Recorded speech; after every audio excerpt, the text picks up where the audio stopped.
Dr. Lavan here. So today I have a great privilege. I've got one of my colleagues and friends, Dr. Farhan Rabbani, with me. And today we're actually going to talk about a really big subject, a very important subject that's been in the media for the last few weeks, and in fact the last couple of years, and that's obesity. Now we all know obesity. We see in the newspapers cancer risk, cardiovascular risk, the effects on the heart. And more importantly, for colleagues like myself and Farhan, it's actually the psychological impact that we worry about more. Many patients come to see us regarding depression, anxiety, and as GPs, we really want to find a way to try and improve people's quality of life. And whether that's by dropping their weight slowly or even progressively in a nice pace, so that really we don't want them to gain that weight back again. And I've been talking to Farhan over the last few months just about methods, techniques, and maybe even support mechanisms we can actually use for our patients to see if they can actually drop the weight and keep that down. So Farhan, thank you so much for attending today. I really appreciate the time. You're welcome. So I think really the easiest thing is, obesity is such a large, excuse the pun, topic that we need to go into. What are the important aspects of it, and why is it talked about so much in the media? Thanks, Lavan. As we know, obesity is a major problem in the UK, and the latest statistics from the government show that 63% of the population is either overweight or living with obesity, and that's a huge amount. If I was to tell you that 63% of our population was diabetic, the medical doctors would be up in arms as to what do we do about this. But obesity is something that's been creeping up in the UK population and really around the world as well for a number of years. But I think what's happened recently is that we knew as doctors that it affects, like you said, diabetes, it causes blood pressure, high cholesterol levels. What we didn't know is, particularly with regards to COVID-19, that it can really affect your body's ability to fight infections as well. So what we call acute infections. We knew it caused all these chronic diseases, but we didn't really realize how much it can have an impact on your resilience to fight infections. So I'll just give you a couple of statistics. So what the UK government found through all the research they've done from COVID-19 is that if you're overweight, you are twice as likely to be hospitalized if you've got COVID-19 due to the complications that can develop. Right. And if you're under the age of 55, being overweight or obese is the #1 risk factor. It's really sparked, I think, the UK government to take a step. To be honest, I think they've been working in the background on this anyway. Sure. But as you know, Boris Johnson, our Prime Minister, has been on a bit of a health kick recently. And I think that's good. Yeah. And I know many people have given him quite some stick for that. Yeah. But actually, I think it's good that politicians are out there and trying to role model what we should all be doing, which is just taking a little bit more responsibility for our health and perhaps trying to eat a little bit healthier and trying to move more. The government then released what's called the UK Obesity Strategy. And this was released on the 27th of July, so fairly recently. And in response to that, Public Health England released their now Better Health campaign, which is all about bringing a focus on what we eat, on making sure we move more, and just take better care of ourselves and each other. Good. So, Farhan, I know a lot of our patients, there is that misunderstanding sometimes that, they're lazy or they're not getting enough exercise or they're not watching the diet. I know a lot of the times when patients come to see me, I always start with a blood test to see if there's any kind of medical problems attached to it. But after that stage of where I've ruled out to that patient, look, there's no medical issues here, what kind of advice, or what's the first step? Is it the diet? Is it the exercise? Is it a bit of both? What's the next stage from there? It's a good question. I think the first step is actually for the patient to admit that they've got a problem, to be honest, and actually come to an understanding. And one of the things that I'd say to you and also to your viewers is that if you are overweight or you are unfortunately living with obesity, it really isn't your fault. And I think that's a really important message. That carries a stigma of being lazy and just being a bit of a glutton, if I can use the word. I think that's unfair. And I'll tell you why it's unfair, for a number of reasons, but two key ones. One is what you eat, how much you move is very much a learned behavior from childhood. So what's your ethnic background, for example? I'm Sri Lankan. Sri Lankan from background. So you tend to eat Sri Lankan food. True. Why is that? I've always been brought up with it. You've been brought up that way.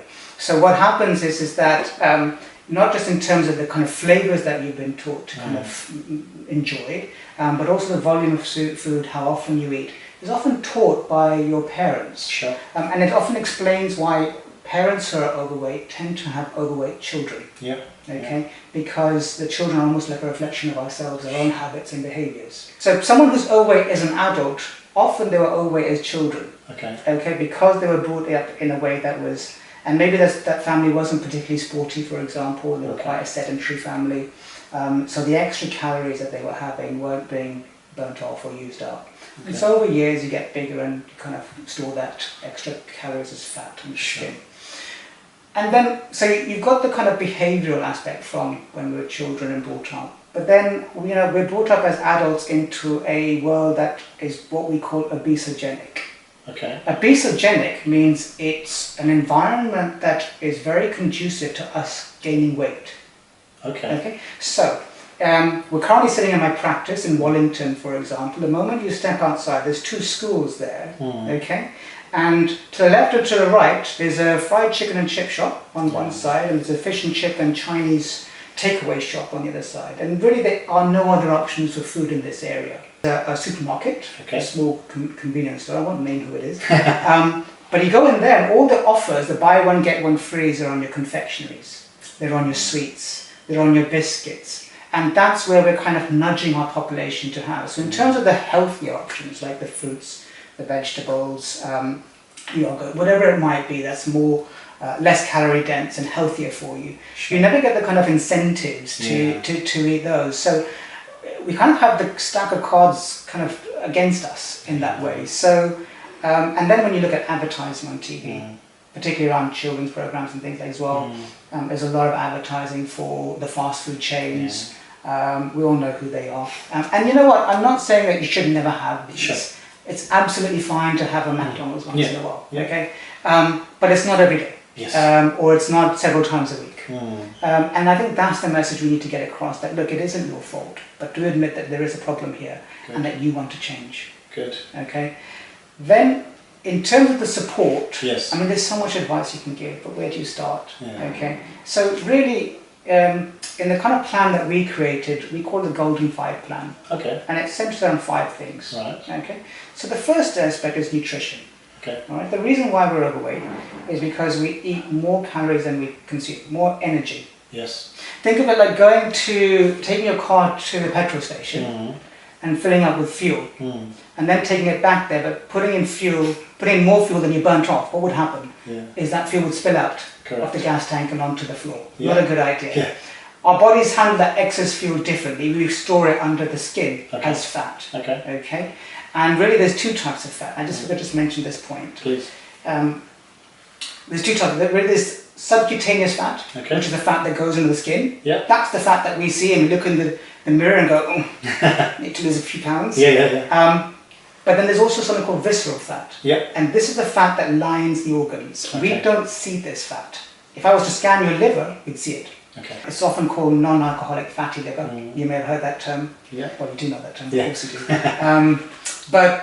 And it's that fat that runs around the liver and the pancreas, which is often causes things like the type 2 diabetes. Right. Because it impairs the insulin secretion. It also, fat goes into your muscle tissue and impairs the insulin sensitivity. All right. So that causes the type 2 diabetes. So what we can do is, really there's a number of principles that we can use. Number 1 is try to have what we call eat real food, which basically means try to have as little processed food as possible. What do you mean processed food? Well, generally home cooked food. Anything that's bought in a supermarket that's in a packet has generally been made as a pre-packaged food cooked in a factory. There's nothing inherently wrong with that, but unfortunately what they tend to do is add things like salt, sugar, fat, to make it taste good, and also they add preservatives and other things as well, just to keep it looking fresh and tasting fresh as well. The second thing is portion control. You can have really healthy food, but if you eat far too much of it, and this is something that's very endemic in some of the BAME communities. So we tend to, and I'm in that category, and we tend to eat like rice, pita bread, naans, rotis, those types of things. And there's nothing wrong with those. but we have too much. So things that you can do, a couple of quick strategies is one, you can get a portion, what's called a portion plate. All right. So if you think of a plate as like a clock, Yeah. half the clock from let's say 12 to 6 can be full of your veg and salad. Great.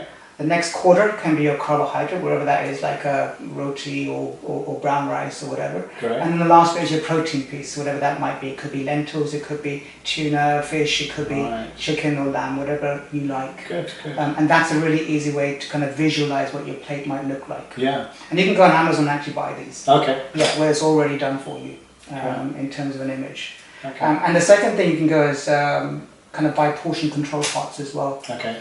So it'll be like you fill it up and then you can put that on your plate and it'll teach you what a portion of carbohydrate should be. Okay. Okay. And it's not as little as you think. It's Yeah. a fairly substantial amount, but it's not as much as we kind of traditionally might eat. So it's a really good exercise for your viewers is think about, let's say, their favorite cereal. Okay. And I'm just going to take any kind of, let's say, bowl of cornflakes. Okay. And when you look at the nutritional on the side, it says 30 grams or 45 grams serving. Okay. Usually, Yeah, one that of those does. two. Okay. Yeah. But have you ever weighed out and measured what 30 to 45 grams is? It's actually really small. Really? And what is a really good exercise is fill up a bowl as if you would normally have it, Okay. and then weigh it. Okay. Really? They're usually double or more Wow. than what it says. So even though on the front of the cereal packet it might say, oh, only 150 calories, that's for that amount. Right. But you may be eating double that without even knowing. So portion is really important. Interesting. Okay. And the final thing we kind of recommend to patients, and this is really taken from a lot of evidence and research, is to try to increase the amount of plants and fruits and vegetables in your diet. So we say plant-based, not necessarily go plant exclusive. Yeah. So you don't have to go the whole vegan or even be a vegetarian. Sure. But we tend to find that the reason why plant-based is healthier for you overall is because, first of all, it contains a lot of good stuff. Fiber, vitamins, minerals, but also it's less calorie dense. Yeah. Okay. What that means is you can eat quite a bit of it, which fills you up. Yeah. Let's take, for example, beans or lentils, for example. It's very filling, but it doesn't have as much calories in it. And so you can eat fairly calorie low foods, having more plant-based. Still enjoy, as I said, meat, fish, whatever you like, dairy. But I would recommend something like an 80-20 split. 80% plant-based if you can, Great. 20% meat. Good, good. Wonderful. Thank you, Farhan. I think that point about purchasing the plate is very useful, because I think a lot of the time we don't actually take into account how much we eat. And I guess part of it is logic. I mean, the amount we're taking, as Farhan nicely described, we don't want to overdo it. And I guess the next stage of that is, how do we burn any excess off, or is there techniques or methods that we would do to... Thanks, that's a really good point. So the second, one of the 5 plans, so the second point is around movement. Okay, we don't actually call it exercise. Okay. It's around movement, because the human body is not designed to do what we're doing right now. It's not designed to sit for long hours, and we do that in our practice every day. We sit for 8-10 hours every day, and ultimately that's not good for us. Okay, it's not good for your viewers who often have desk jobs, and particularly now with COVID, we're all working from home, sitting in front of a screen on doing Zoom calls and things. There's a danger that we're sitting too much. Okay? No, I feel like I need to move. So it's about building movement into your daily routine. It's something you enjoy. Okay. So I'll give you an example. One of our patients was a chap who, when we tested him over the years, he put on weight. He was an IT consultant in the city. Okay. Very busy job, high flyer. Put on weight, and his blood test showed that he was now pre-diabetic, which means that his blood sugars were above normal, but not quite diabetes. It was in between. So he's pre-diabetic. If he carried on that trajectory, within a year or two, he'd have been probably diabetic by then. Wow. And he just said, I have no time for gym, no time for X, Y, Z. And so all we said was, we took a bit of a history of what his daily routine was like, and we found that he works on the 5th floor at the office. We just said, you're not allowed to take the lift anymore. So poor guy was walking up and down the stairs, and that's how he got his step count in. And in addition to controlling his diet, that's how he got his exercise in, and he was doing something like 8,000 to 10,000 steps just that way. So you have to, in terms of advice for clinicians, it's about taking a history of what the patient's doing and really tailoring it towards them. And trying to build it in wherever you can. So for example, if you're on public transport, you can recommend to get up for stop earlier and walk to the next Good. Yeah. Yeah, that's good. Or I see people like driving round and round the supermarket when they go shopping. Yeah. Trying to find the closest part. Well, actually, sometimes you just park far to the furthest end. Good. Your car's less likely to get scratched. Yeah. But also you get a little walk as well. Yeah. So there's little tricks and tips that you can do just to increase the amount of foot count Great. and things like that. And I notice you're watching one of these smart watches. Yeah, yeah, very useful. And they're really useful for They are. tracking your fitness. But you can get very cost-effective pedometers and things that just track your steps. Okay. And just giving yourself a little target every day. Yeah. Is a really good way of getting moving.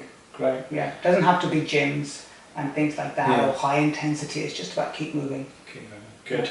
So I'm curious about the other three because I'm aware obviously of the first two. So the other three, Farhan? So the other three is sleep. Yes. And we give advice on sleep quality and sleep quantity as well. The fourth one is around relaxation. Yeah. So it's around how you deal with daily chronic stress. Yeah. Okay, because I think chronic stress and lack of sleep are two things that actually have a major impact on not only our physical health but also psychological and mental health as well. Yeah. And really we don't address it enough or adequately in primary care. True. So we give advice around that. And the last one is probably the most important. This is about your environment. Okay. So what we do is we advise people on how to modify their microenvironment, so their home, their work and travelling in between, to be an environment that makes it easy for them to stay healthy. Okay. Let me give you an example. Okay. So I have two daughters. Okay, one's 8, one's 4. All right. And if I bring home a little pot of Nutella, that little hazelnut chocolate spread, it gets finished within 3 days. Yeah. Okay, it doesn't matter if it's this big or this big, it gets finished. So it's not allowed in the house. Okay. Okay, but it's allowed for treats. Yeah. So they still get it on occasion, maybe once or once every 2 weeks or whatever as a treat. Good.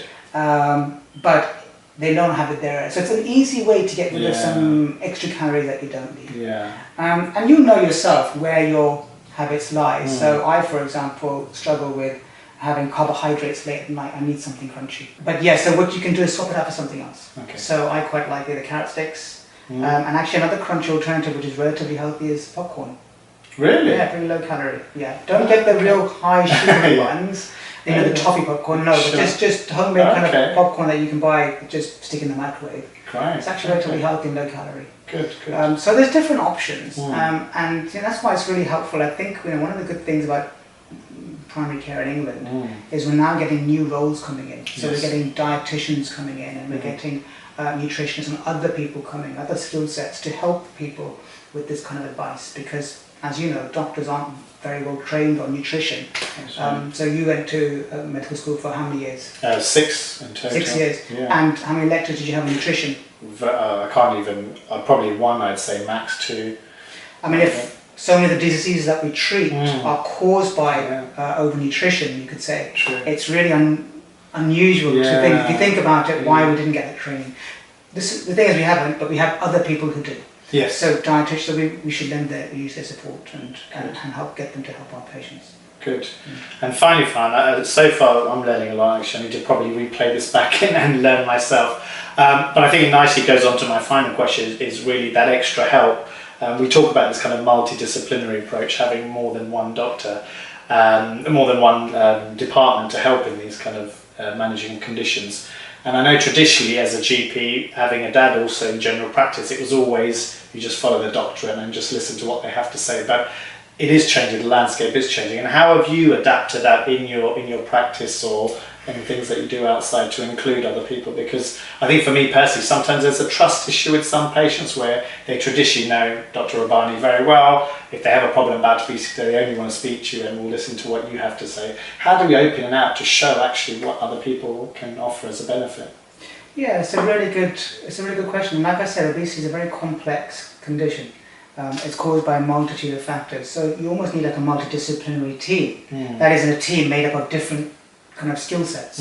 And you know, the doctor is one skill set, but yeah, like I said, you need a dietitian and other support, so maybe even a psychologist. And, I mean, what we've done locally is actually, we were a bit frustrated that actually in our area in the NHS there aren't actually commissioned obesity services available. So we actually went about creating our own type of weight loss service for patients. Great. In this role specifically for type 2 diabetes, But yeah, we've seen some great success in kind of that program, and we use that 5-pillar plan that we talked about in that program. Okay. And some of the stories are incredible.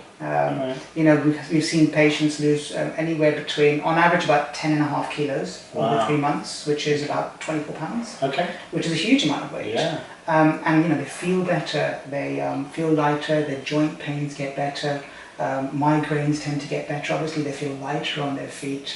When they feel lighter, then that incentivizes them to actually move more. So it's almost like this self-righteous type of cycle. Yeah. And obviously, when other people see them and say, "Oh, you look great, you look fabulous, Lavan, you've lost a bit of weight," Yeah. that positive reinforcement is great. You know, so and then the stories you get are just incredible.